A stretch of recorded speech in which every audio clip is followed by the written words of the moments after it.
Tribunas dugaan pungli di Polsek Kairatu di Skrimum, polisi periksa Aibda Antonius Seko dan istrinya.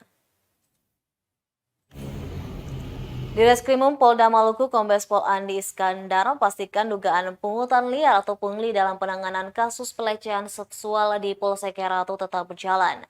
Ia menjelaskan oknum polisi serta istrinya yang disebutkan melakukan praktek di luar ketentuan itu sudah diperiksa Propam Polres Serang bagian Barat. Ialah Aibda Antonius Seko dan istrinya.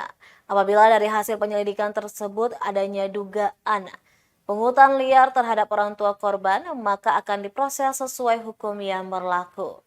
Andi juga menuturkan bahwa pagi tadi sudah bertemu dengan orang tua korban yang membeberkan dugaan pungli itu. Diberitakan sebelumnya keluarga korban pelecehan seksual di Desa Waimital, Kairatu, Kabupaten Serang bagian Barat, membeberkan dugaan pungli dalam penanganan kasus di Polsek Kairatu. Keluarga korban kecewa lantaran sejak kasus tersebut dilaporkan 9 Desember 2021 hingga awal tahun 2023 tidak ada kejelasan.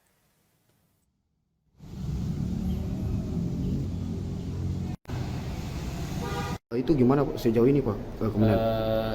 Sekarang sudah diambil oleh Polres SBB. Polres SBB ya kemudian ya. Terus untuk dugaan pungli itu kemudian oleh istri salah satu penyidik itu kemudian itu gimana penanganannya kemudian? Sementara diperiksa juga sama Satreskrim Polres SBB. Oh yang kebenaran itu ya. Kebenaran itu ya kemudian. Ya.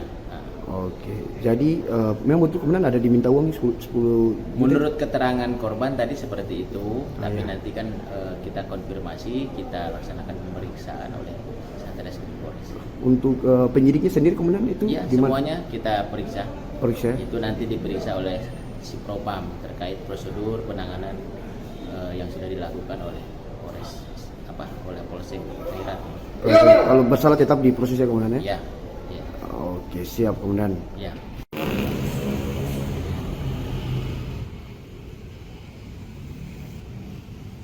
Terima kasih sudah nonton.